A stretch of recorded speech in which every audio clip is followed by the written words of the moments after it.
Welcome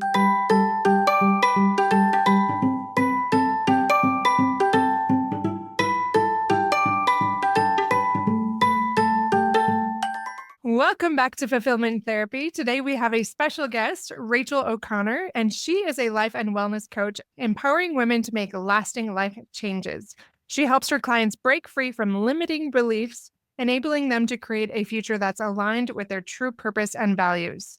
She's also a yoga teacher, and Rachel's work is grounded in mind-heart-body connection. Her greatest joy is to help people see that creating a life they love can be easier than they think. So thank you again, Rachel, for coming on the show. We're excited to have you. Thank you so much, Kendra. I'm so happy to be here. Can you just tell us a little bit about yourself in your own words? Sure. Gosh, it was just interesting hearing that back. And it really, for me, my journey has been like many of us. It's like from our own struggle, we figure out what we want to do and how we want to show up in the world. And I've been working with women mostly to help them figure out themselves how to make the changes that they need to make. And it's not about me telling anyone what to do. It's about me helping them see what's there for them. And I do that both through coaching and yoga. And I'm excited myself on my own journey because I'm finding those two worlds coming together and weaving in. So again, it's that kind of the coaching around the mindset, the yoga around the body, and how they speak to each other and that intimacy that we're creating within ourselves. I don't know if that answers your question. No, I love that. And very worthy, beautiful work. So both yoga and coaching. And how long have you been doing yoga? Yoga, I started my own practice when I was 30. I think I was going through a life change then and figuring myself out. And within a couple of years of starting my practice, I started training and teaching. So I've been teaching maybe for around 20 years. I'm 57 now. And the coaching I've been doing it was just around the start of the pandemic, I started delving into it. Yeah. Oh, that's wonderful. I'm excited to have you on the show and ask you a few questions that will resonate with our listeners, I'm sure. So do you mind if I jump in and ask you? You too. Okay. So how did you get into coaching and empowering women to make those lasting life changes? And why is this important to you? Okay. So it's funny. It was through a podcast. I'd been in therapy myself for several years. And I was at the time going through a change. I had left my job. I'd been in publishing for years and I'd been pretty miserable.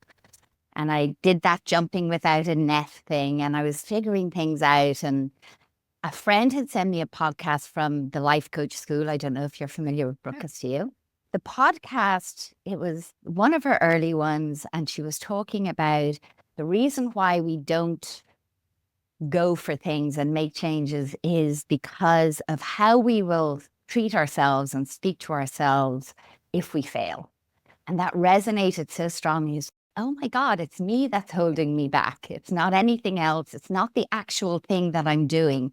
It's a very culturally Irish, and I know we all do it worldwide, but in particular, I feel the Irish have a real way of being hard on ourselves. So anyway, it completely resonated. And it was like that access to, maybe I could do something differently. So I started listening, and then I went through their program and just was like, oh my God, I could do this. So it was life-changing for me. Yeah. I remember stumbling across her as well and some other mentors and just thinking the same thing. It's just so pivotal and very important, recognizing that, yeah, it's us that's holding ourselves back from those key dreams. And I love hearing your story and sharing that because I think that resonates with a lot of us, that we feel a little bit stuck, but we think it's maybe all these other outside factors, not really recognizing that, hey, maybe it's something that I'm doing that's preventing me from moving forward, and even really knowing what to do for those next steps. At that point, what happened next? Did you sign up for a course, or how did that? Yeah, no, I registered for their membership. It's very full on, lots of coaching, lots of content. And it was one of those kind of things. Wow, wow, gosh. It was all about the thinking, right? Can I really think that way? It opened up all these new perspectives that I Mhm. hadn't had access to. Even though I've been reading a lot and doing a lot of my own work, it was really that kind of shift in perspective. Mm. And that was what was so empowering to me. And this whole thing of you don't know what you don't know, I started Right. figuring out what I didn't know. And it's ongoing. It still happens, which is why I love this work. Yeah, definitely. Do you mind sharing a personal story or maybe even a client success story about how they broke free from a limiting habit and replaced it with a positive one? Sure. So, what comes to mind with this is one of my very early clients. And when I started, I'm more now into general life coaching and well being, health and well being. But I started off with helping women lose weight without the diet mentality. So I had a woman who started with me. When she first came on the course, she said, I have been dieting for 4 decades. She was doing Weight Watchers and they're all about calorie counting. To be honest, I don't know how this happened, but just through coaching with me within about 3 weeks, she came on and she said, I've stopped calorie counting. And I was blown away because it was such a short amount of time, but she had literally been able to let that go just from a few new perspectives of how to look at something. Yeah. And the other thing that we worked on was discovering her why did she want to lose weight? And Mm. rather than it just be all about the numbers on the scales, which is something that I worked on with a few people at that time, it was really getting underneath the why. And she and her husband had been in business together for many years, and they were getting to the stage where they could scale back a bit. Their kids were grown. I just want to be able to go out for a hike and not feel tired. I don't want my knees to hurt. So once she started connecting to that, and through the work, we worked together for 6 months. She said she stopped obsessing about food and what she was eating and what she was putting in her mouth. She didn't lose all the weight she wanted to, and she was fine with that.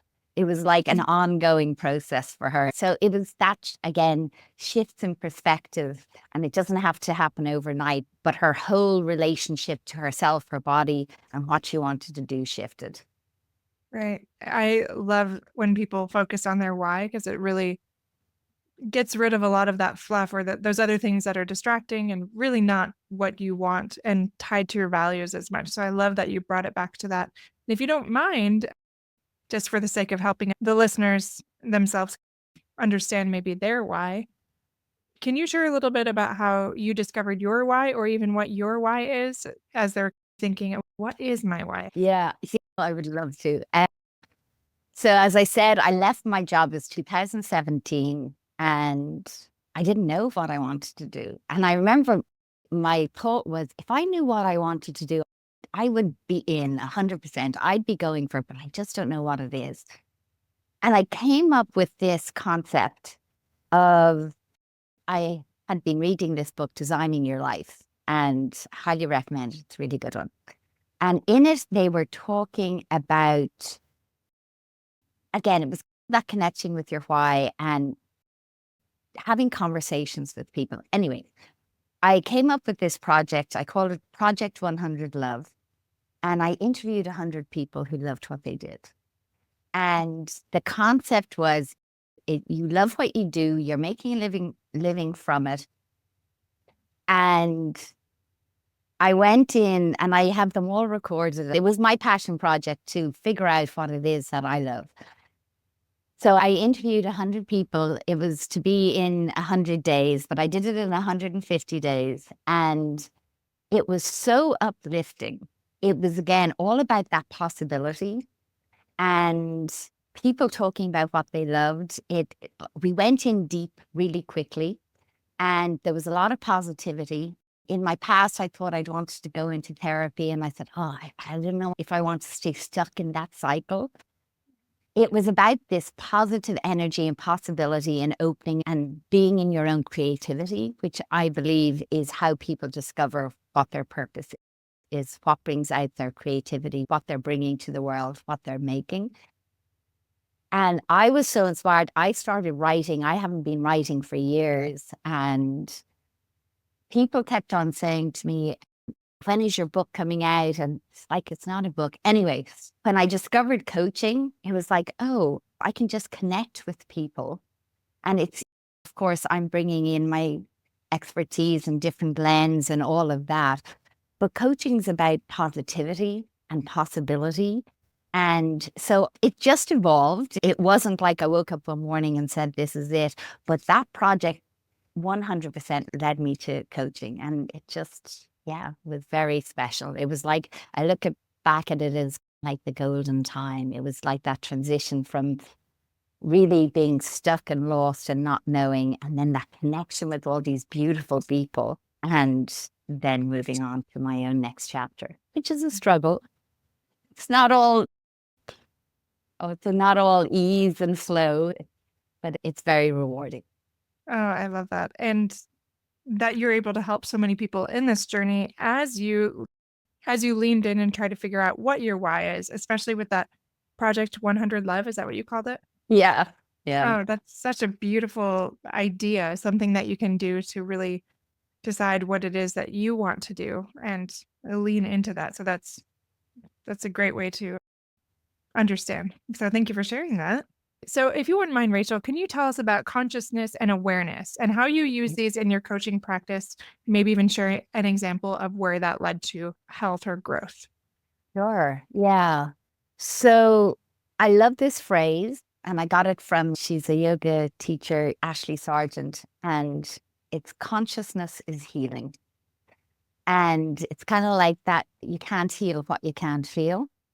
So a lot of my initial work with people is just bringing in that awareness of what's going on. And that comes out through their sharing and talking and reflecting back. It's, oh my God, like I didn't even know I was thinking that. So without that awareness key, we have no power because we're just in that cycle of reactivity and habit and just doing things that are based on conditioned beliefs. But once you start bringing things up into awareness, you then have the power to choose. So it's like that pause. And I love this idea of the sacred pause. And then you can choose what it is that you want to do next. I suppose an example of this is, and it comes back to, there's a theme that I see running through my work as well, is this shift from being hard on yourself, beating yourself up, bringing that into awareness and the pain that causes. Because when we see how we're treating ourselves, it's really wounding. It's, oh my gosh. And then there's this awareness and consciousness around why we're doing that. And to my core, every cell of my body, I have come to understand that's just a protective mechanism. And I get to feel compassion for this part of me that can be really nasty and mean. And I went through this process recently with a client who came to me to change her relationship with habits because she was so frustrated with herself that she couldn't do her daily routines that she wanted to do. And she was so tough on herself. Yeah. And what ended up happening is when she realized how awful she was being to herself. Again, we went through this process of, she was really sad around that, and then started finding that compassion. And what happened was she then started finding how she could build in her habits in a way that was aligned with her, which was, she's a free spirit. So she didn't have to do it at the same time every day. She was able to be more flexible with herself. It didn't have to look a certain way. And then, of course, that had a knock-on effect in all areas of her life in terms of having this self-compassion and how she was in relationship, how she was in her work. And it was just really beautiful to see. And again, that awareness and that journey through that awareness. And you have to go through each of the stages to come out. And it's ongoing. It's a lifetime work. Absolutely. That self-compassion is such a key thing that unless that is there, healing is very difficult. And I hadn't heard of the phrase sacred pause before, but I love that. Oh, that from Tara Brock. Oh, I don't that's know if you're awesome. familiar with her. She has the most amazing book called Radical Acceptance. She's a meditation teacher, and Yeah. she's yeah. So yeah, the sacred pause. Oh, just I'll beautiful. I'll have to check out that book. Yeah, I haven't heard that, but that is so aptly said. There is this next level of healing that comes when we take time for that stillness and to really reflect and get intentional. And that Mm. showcases it very well. And then also, how you said consciousness is healing, and you can't heal what you can't feel. So you can't bypass this consciousness if you really want that deep work to be done. And it sounds like you help people get there. Yeah. And it's a beautiful thing when it does. And I think you touched on it earlier. As I go through my own growth, which is ongoing and ever evolving, you bring people along with you. And it's just amazing. I know. I love that too. It's a very beautiful, sacred part of the work for sure. And I know a lot of people probably ask you about this. It's one thing that I get asked a lot about too. But is there anything about self care that you can tell us that maybe is not so typical, even though a lot of times the answers are just small and simple? Is there Mm. something different that you could teach our listeners that would help them when it comes to changing their lives in the form of self care? Yeah. There are lots of ways of thinking about it, and there's lots of strategies and skills and lots of books out there that come with it. For me, it comes down, I love this word desire. It's like your why is it that you want this? And if your desire is big enough, and I also love this framing of commitment because people say, I'm so committed. I'm so committed. And it's, I can see your commitment because of what you're doing, not because it's like people say, I don't know why I can't change. I really want this and I'm so committed to this, but nothing's happening. So the commitment is action, right? So you have your desire, you really want something. If you are in action and if that's greater than your resistance to what it is that you're doing, that you want to do, that's when you make that leap over and start making changes and have success. Because there's always going to be resistance. So we're habitual creatures. We have these things. Our brain is wired. We're in a groove. We start making changes. The brain says stop. So really galvanizing through that desire and very intentionally checking in with yourself, telling yourself what it is that you want. And anytime you do get into action, make any changes, you really celebrate yourself and say, hey, look at me, I did that. And I did that for me. And I did this because of this. And it just really just grows on itself and makes it fun and makes it very self-nurturing. Said that, and that part is the action greater than the resistance. Yeah. Yeah, beautiful. And that can be a tricky thing, but once you do that, once that you're able to achieve that, how much momentum and growth comes in that space. Yeah. Okay.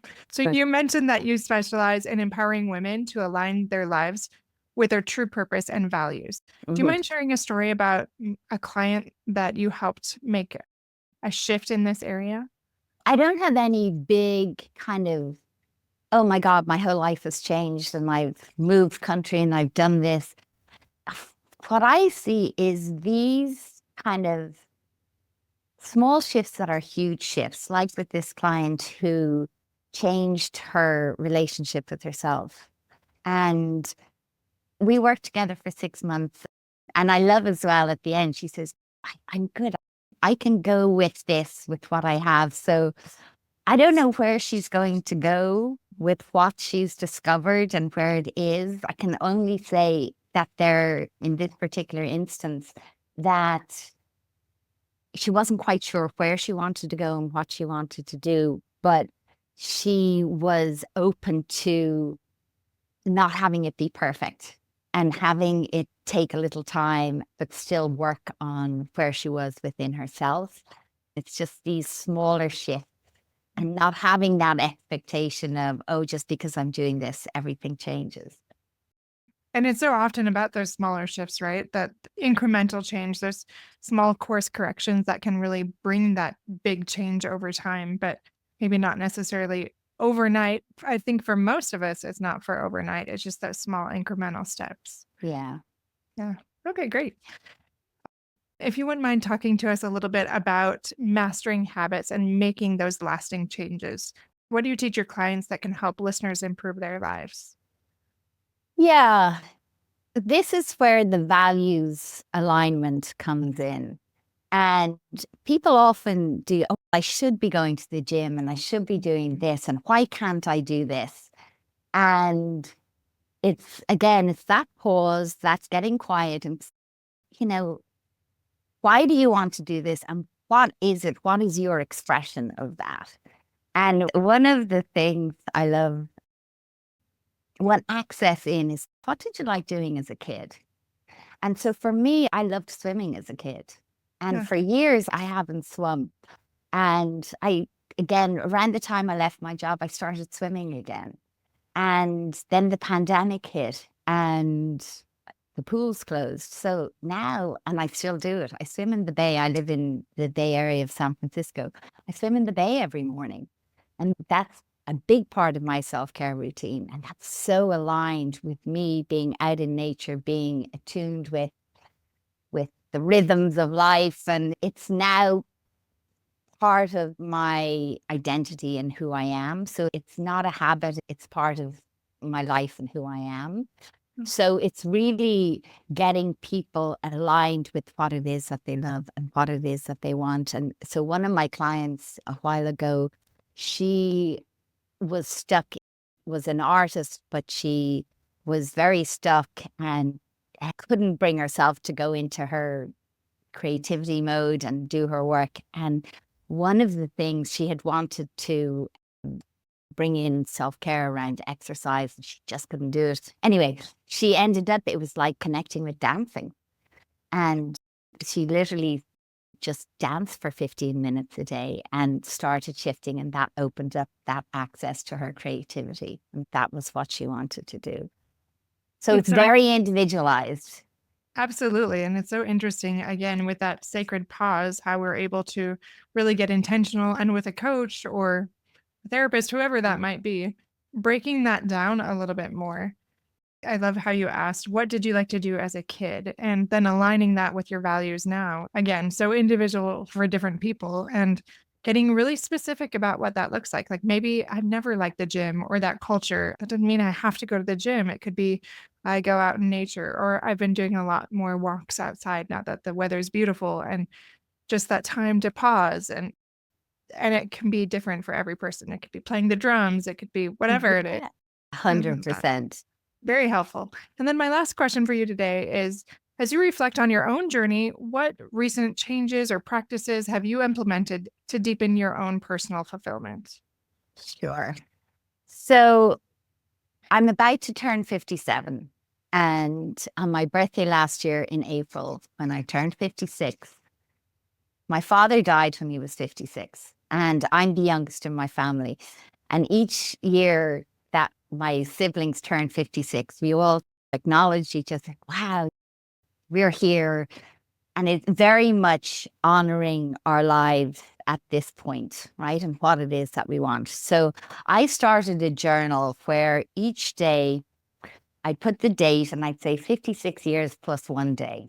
So today I'm 331 days in. I started mapping out what was, it's free flowing consciousness, but it was just naming those parts, those voices on what was going on, including the mean ones, including the nice ones, right? So it's just little phrases. And then every now and again, I would check in and I'd say, I hear you, I love you. So it wasn't about necessarily engaging with them. It's, I love you, I'm listening journals. I've got 3 of them filled right now.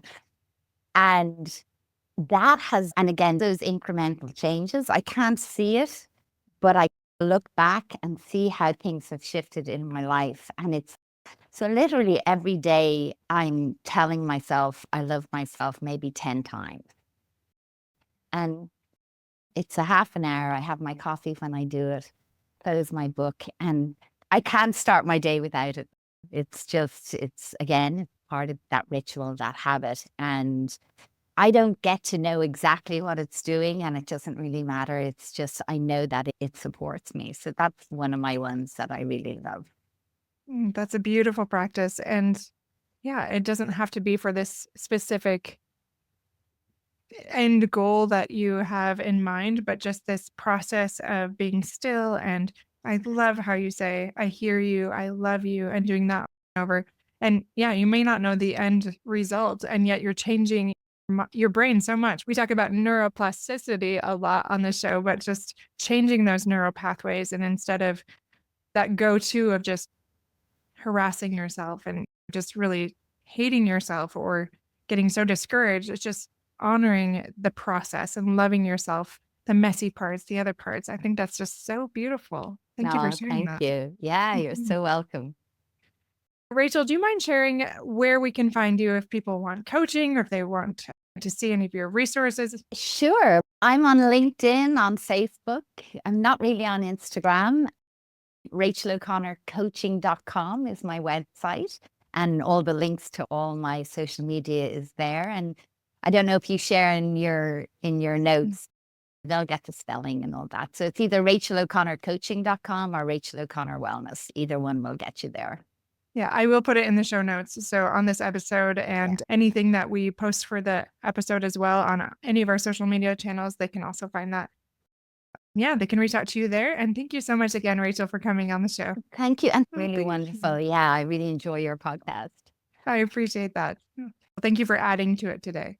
Oh, thank you.